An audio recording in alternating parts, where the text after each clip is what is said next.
इबिएस भाषा तयारी गरिनुभएको सम्पूर्ण नयाँ तथा पुरानो विद्यार्थीहरूमा फेरि पनि आनिङ स्वेत तथा नमस्कार भन्न चाहन्छु। आज हामी च्याप्टर 26 मा रहेको फाबुल मगुन हुए यी याकुल दुसियो भन्ने शीर्षकमा रहेको च्याप्टरको हामी वर्ड मिनिङहरू हेर्न गइरहेका छौँ। भिडियो मन परेमा लाइक, कमेन्ट र सब्सक्राइब गरेर जोडिनु हुन अनुरोध गर्दै आउनुहोस्। ढिला नगरी आजको हामी भिडियोलाई सुरु गर्नेछौँ। फाप भनेको राइस है अथवा खाना भन्ने बुझिन्छ। मगुन भनेको एट अर्थात् खाने होइन। मक्ता भनेको खाने, मगुन खानु, हुए भनेको आफ्टर पछि भन्ने अर्थ लाग्छ। याक भनेको मेडिसिन औषधि। दुसेयो भनेको लिनुहोस् अर्थात् खानुहोस् भन्ने अर्थ लाग्छ। सुन्छ मालहागी भनेको टु टक अबाउट अर्डर्स होइन, अर्डरको बारेमा कुरा गर्नु। खुम्जिहागी भनेको चाहिँ टु प्रोहिबिट अर्थात् निषेध गर्नु, निषेध हुनु भन्ने अर्थ लाग्छ। सिन्चे भनेको बडी पार्ट, शरीरका अङ्गहरू। छुङसाङ भनेको सिम्टम्स अथवा लक्षणहरू भन्ने अर्थ लाग्छ। खाजाङ बिसाङ याक भनेको फर्स्ट एड किट, प्राथमिक उपचारका सामग्रीहरू, प्राथमिक उपचारका उपकरण अर्थात् सामानहरू भन्ने अर्थ लाग्छ है। त्यस्तै गरी मरी भनेको हेड, टाउको। आफस भनेको बिकज अफ अर्स, किनकि दुख्छ, दुखेको छ, दुखेर भन्ने अर्थ लाग्छ। अजेतबाम भनेको यस्टरडे नाइट अथवा हिजो राति भन्ने अर्थ लाग्छ। अजे भनेको हिजो। छन्याक भनेको इभिनिङ अर्थात् साँझ भन्ने अर्थ लाग्छ। वैश्विक भनेको कम्पनी डिनर, कम्पनीको डिनर अथवा कम्पनीको पार्टी भन्ने अर्थ लाग्छ। सुल भनेको वाइन। चोम भनेको लिटल, थोरै। याक भनेको औषधि, मेडिसिन। ने भनेको यस अर्थात् हो भन्ने अर्थ लाग्छ है। त्यस्तै गरी सिन्छे भनेको बडी पार्ट्स अथवा शरीरका अङ्गहरू। मरी भनेको हेड अथवा टाउको। खुई भनेको कान, इयर्स होइन। अल्गुल भनेको फेस, अनुहार भन्ने अर्थ लाग्छ। नुन भनेको आँखा। खो भनेको नाक। इप भनेको माउथ अथवा ओठ होइन, मुख भन्ने अर्थ लाग्छ। अक्के भनेको सोल्जर अर्थात् काँध भन्ने अर्थ लाग्छ। अनि त्यस्तै फाल भनेको चाहिँ आर्म्स अथवा पाखुराहरू भन्ने अर्थ लाग्छ। सोन भनेको चाहिँ हात। त्यस्तै गरी हरी भनेको चाहिँ कम्मर है, कम्मरलाई हरी भन्छ। मोम भनेको शरीर, पुरै शरीरलाई मोम। अनि सोनमोक भनेको नाडीलाई होइन, हातको नाडीलाई सोनमोक भन्छ। बे भनेको चाहिँ स्टोमेक अर्थात् पेट भन्ने अर्थ लाग्छ। सोनगारा भनेको अनि हातका औँलाहरू भन्ने अर्थ लाग्छ। थारी भनेको चाहिँ खुट्टा। अनि मुरुफ भनेको चाहिँ नी अर्थात् घुँडा भन्ने अर्थ लाग्छ। अनि फाल भनेको चाहिँ खुट्टा भन्ने अर्थ लाग्छ। फालमोक भनेको चाहिँ एङ्कल अर्थात् गोलीगाँठो, खुट्टाको गोलीगाँठो भन्ने अर्थ लाग्छ है। त्यस्तै गरी मुन्ब भनेको ग्रामर, व्याकरण। दोङ्सा भनेको भर्ब अथवा क्रिया भन्ने अर्थ लाग्छ। बुथ भनेको स्टक अथवा अड्किएको, टाँसिएको भन्ने अर्थ लाग्छ। उइमी भनेको मिनिङ अर्थात् अर्थ होइन। नाथानेन्दा भनेको इन्डिकेट्स अर्थात् सङ्केत गर्दछ भन्ने अर्थ लाग्छ। दोङ्सा भनेको भर्ब अथवा क्रिया। मगया भनेको ह्याभ टु इट अर्थात् खानुपर्छ भन्ने अर्थ लाग्छ। फाप भनेको राइस अर्थात् खाना, भात भन्ने अर्थ लाग्छ। दुसियो भनेको लिनुहोस् अर्थात् खानुहोस् भन्ने अर्थ लाग्छ है, दुसेयो। त्यस्तै गरी थोइगुन भनेको लिभ वर्क अर्थात् काम छोड्नुहोस्, काम छोड्ने समय होइन। थोइगुन सिगान भनेको काम छोड्ने समय, कामबाट बिदा हुने समय। थोइगुन भनेको चाहिँ काम छोड्नु अथवा काम छोड्ने समय होइन। याङवा भनेको मुभी, चलचित्र, फिल्म भन्ने अर्थ लाग्छ। अनि सलगजी भनेको डिसवासेस अर्थात् भाँडा धुने होइन, खाएको भाँडा, पकाएको भाँडा धुने। याक्सा भनेको केमिस्ट अथवा औषधि बेच्ने मान्छे, मेडिकलको मानिस भन्ने अर्थ लाग्छ। आफू सयो भनेको चाहिँ आर यु सिक अर्थात् के तपाईँ बिरामी हुनुहुन्छ भन्ने अर्थ लाग्छ, क्वेसन मार्क होइन। आफूदा भनेको दुख्नु, आफू सयो भनेको दुखेको छ अर्थात् बिरामी हुनुहुन्छ भन्ने अर्थ लाग्छ। अनि वान्जा भनेको चाहिँ पेसेन्ट अर्थात् बिरामी भन्ने अर्थ लाग्छ। सोफिङ आधा भनेको सपिङ गर्नु, किनमेल गर्नु। छुमाल भनेको विकेन्ड अर्थात् सप्ताहन्न भन्ने अर्थ लाग्छ। फाबुल मक्ता भनेको भात खानु, खाना खानु भन्ने अर्थ लाग्छ। त्यस्तै गरी याकुल मक्ता भनेको औषधि खानु अर्थात् औषधि लिनु, खानु होइन। टेक मेडिसिनलाई याकुल मक्ता भनेर भनिन्छ। त्यस्तै गरी बुल्फेन हाँस्यो भनेको आर यु अनकम्फोर्टेबल अर्थात् के तपाईँ असहज हुनुहुन्छ अर्थात् के तपाईँलाई गाह्रो भएको छ भन्ने अर्थ लाग्छ। फे भनेको सिप अर्थात् स्टोम्याक है, पेटलाई पनि बे भन्छ र पानी जाँचलाई पनि बे भन्छ है। सल्सा भनेको डायरिया, पखाला लाग्नु। पाङ भनेको ब्रेड अथवा रोटी भन्ने अर्थ लाग्छ। उयु भनेको मिल्क, दूत होइन।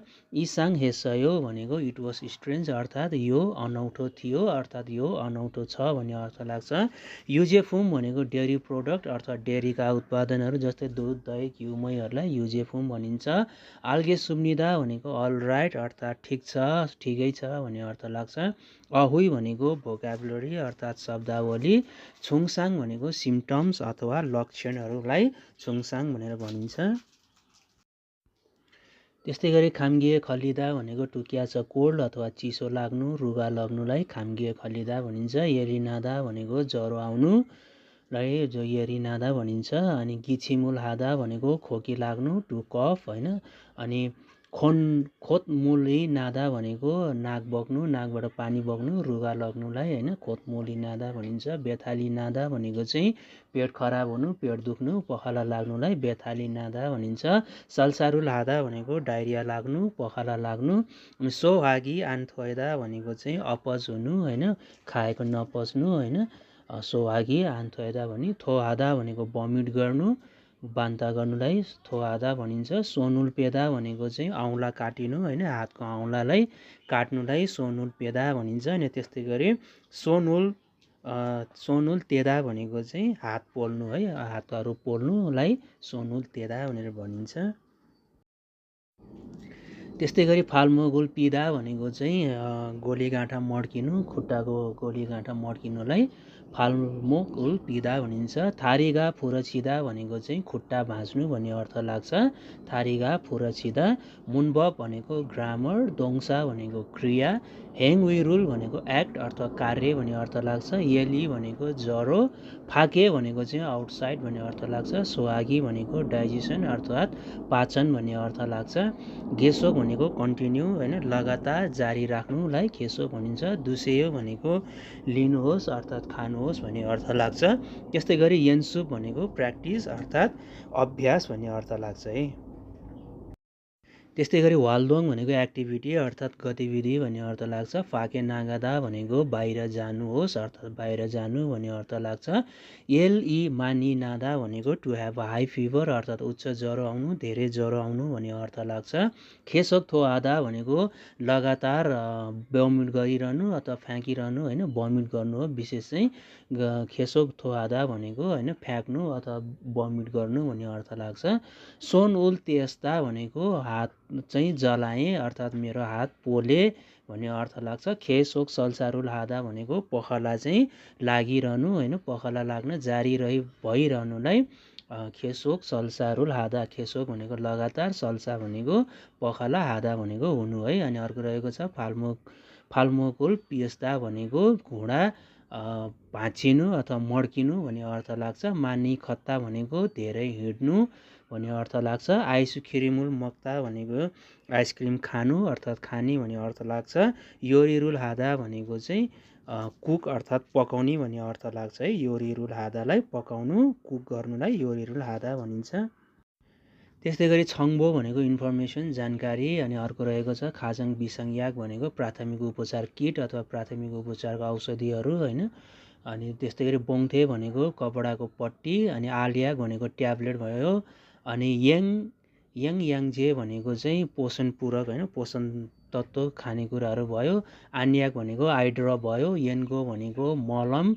अनि फासु भनेको दुखाइ राहत प्याच होइन दुखाइमा लगाउने प्याच अथवा त्यो टेप जस्तो हुन्छ होइन। फेन्थु भनेको चाहिँ यो ब्यान्डेज भयो प्लास्टिकको पट्टी अथवा ब्यान्डेज।